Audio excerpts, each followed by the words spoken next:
Okay. So one of the things that I'm responding to first and what I'm seeing here is the King and Queen of Cups. Um, these are a natural couple, and these are an emotional pair. So traditionally they represent water signs, which could be either Pisces, Cancer, or Scorpio. And they're usually, people who are pretty kind, intuitive. They're water sign, they're water based. This is King of Cups. He's usually the ideal partner or the ideal father. He comes from an emotional basis, considers others' feelings. He is always trying to consider what is the correct method of approaching things from the heart. And same with Queen of Cups. She's usually very loving, very intuitive, very kind.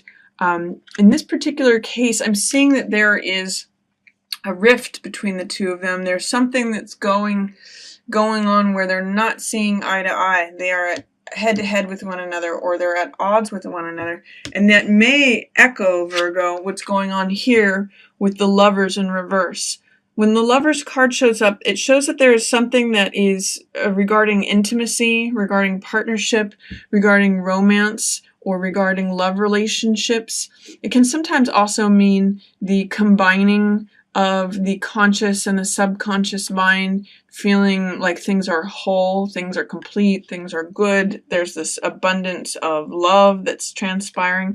In the reverse position, it's saying that there's that potential energy there, but it's not coming to the surface. So either you're in a relationship and it's not satisfying, or that you're wanting to be in a relationship, but it's not coming to you. There's something happening regarding lovers that is involving fear, doubt, or it's in shadow at the beginning of the month, Virgo. I'm seeing, too, that there may be an air sign involved with this situation. This is Queen of Swords, which is either Libra, Aquarius, or Gemini. Usually it's one of the air signs. Or it can be someone who embodies the archetype of Queen of Swords. And Queen of Swords is usually very direct. She's very logical. She's very witty. She's very clear about her boundaries. She can be blunt. She'll say what's on her mind. She can kind of be cutting sometimes, but she's usually pretty clear, and she's usually pretty fair. In this particular situation, she is not supporting the lover's energy. She could either be a third party that is coming in between with this lover's situation, or this could even just be someone like a mother figure who is saying you'll never be in a relationship, or you should lose that person that you're with.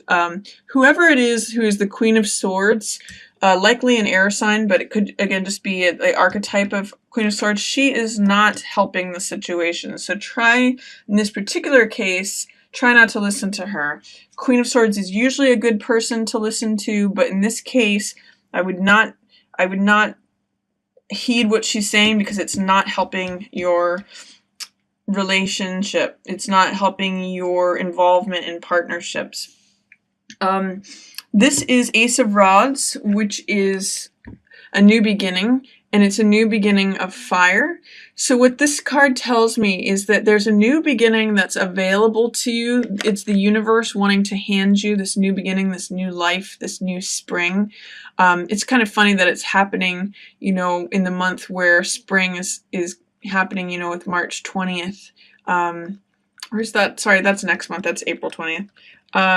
But it's where, no, it's March 20th. It's where Pisces switches into Aries. So it's that spring equinox. That's a big part of what this card is.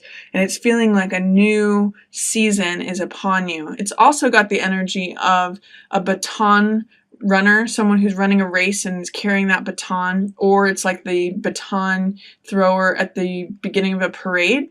So it's got all the energy of like a new phase, new life, new inspiration, but you need to turn around your perspective in order to see that.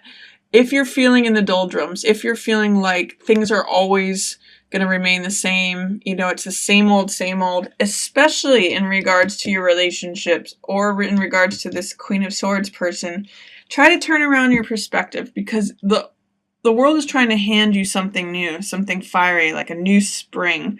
I think about what happens in the spring is, you know, all the college graduations that happen and everyone just, or the kids finishing up their school year and everybody just runs outside because the sun's shining and it's so, you just want to be active. That's a lot of what this card is like.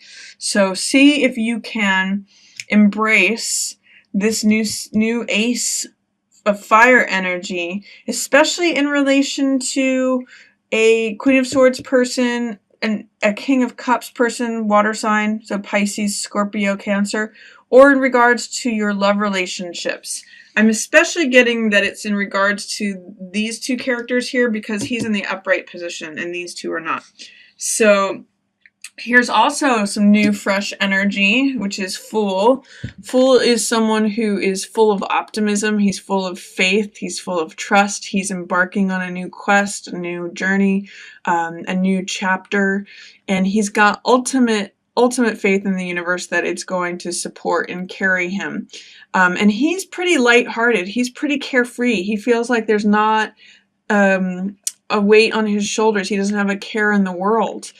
But the sense that I get is that you're not going to be able to access that card or tap into that card's energy until you resolve whatever grief or sorrow or sadness that you've had from the past.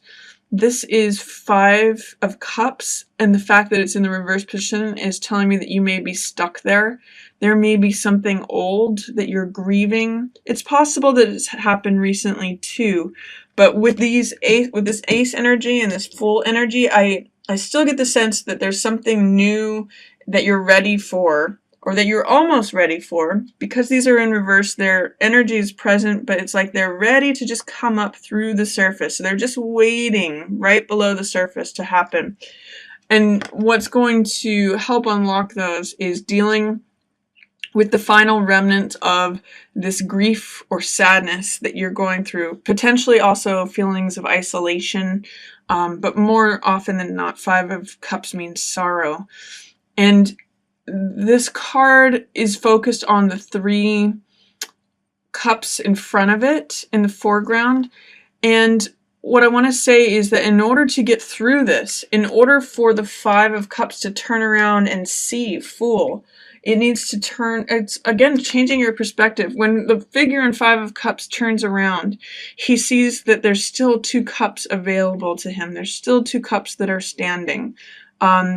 So you can acknowledge the grief and sadness and sorrow that has happened, but realize there's still love available to you. There's still life available to you. Life is still going on, and it can be pretty sunny if you are able to get there. I do sense that the tides are changing and time. This is funny, when I'm getting this card next to 5 of Cups, I'm getting time heals all wounds. So the middle of March may be a profound time for you, Virgo, in terms of time healing wounds and realizing that even though amidst your sadness and grief, there is still some love available. There's still to look at the love that is there for you. And I get the sense that time is changing. The wheel of time is moving on, and that you are healing from this. So that's an interesting mix of cards for the middle of March for you. It's saying be careful too, if you are the Queen of Cups and you're normally a very intuitive, loving, caring, sensitive person, don't let this grief overwhelm you to the point where it's affecting, you know, even your partner's there for you. Don't let it affect it where it causes a rift in your relationship, or in a partnership that you may be in, or in your ability to experience partnership energy. You are an earth sign, but if you do have the archetype of being this soft, sensitive, caring person with this, again, emotionally based man, be careful that this grief doesn't overwhelm you, and that realize that you're still doing some healing work, and that this Fool energy is going to become available as this time changes and heals. With Page of Pence, This is a card, usually a younger person, and it's sometimes an earth person, so that could be Taurus, Virgo, or Capricorn. So this could be you, Virgo. It's possible that you are avoiding making a decision about something in your immediate environment. Two of Swords is avoidance. This is a card of stalemate. It's a card of, I can't choose between these two ideas because swords represent ideas. I can't choose between these two ideas, so I'm just going to stay stuck. I'm just going to stay immobile. I'm going to check out. And in some ways too, with this card being an earth sign, it's looking away from this. It's like not wanting to face the dilemma, not wanting to face the decision. And with this coin showing up, I'm getting specifically that it relates to money. Also, this coin showing up here, if you continue to avoid this, it may have serious repercussions for you. You're not going to be able to continue avoiding that much longer, especially towards the end of the month. As you can see, all these swords are thoughts that are eventually bleeding the person dry and like sapping their life energy and eventually like making them not able to move on, like takes their life. So whatever it is that you're avoiding, especially in regards to money, I'm going to say that you're going to need to confront it, or it's going to get to a point where you can't go any further with that. What's good news is that once you do get past that, here's another ace. There's ace energy here, there's fool energy here, there's another ace energy here. And in this way, this card, Ace of Coins, really represents a new lifestyle, new money coming in, new things that you want to create. So I always look at this card as like a seed that you want to plant and then create this lifestyle. So you might just get so sick of it, you can't carry on this way anymore. And you start thinking about, how do I want life to be? What do I want to create? How can I receive the money that the world is trying to hand to me? So that's my reading for you, Virgo, for March. Looks like you've got a lot of mental energy happening, but also a lot of like new energy if you can let it in. And in each section of the month, you've got an ace, fool, which is 0, and another ace. So see if you can let that in. It looks like towards the end of the month, you might be, better about that, because these are in reverse and shadow, just waiting to emerge. And then by the end of the month, once you kind of get to the point of just being sick of not addressing whatever it is you're avoiding, things actually open up for you. And this is a card that has lots of hope and promise in terms of what it is that you want to create.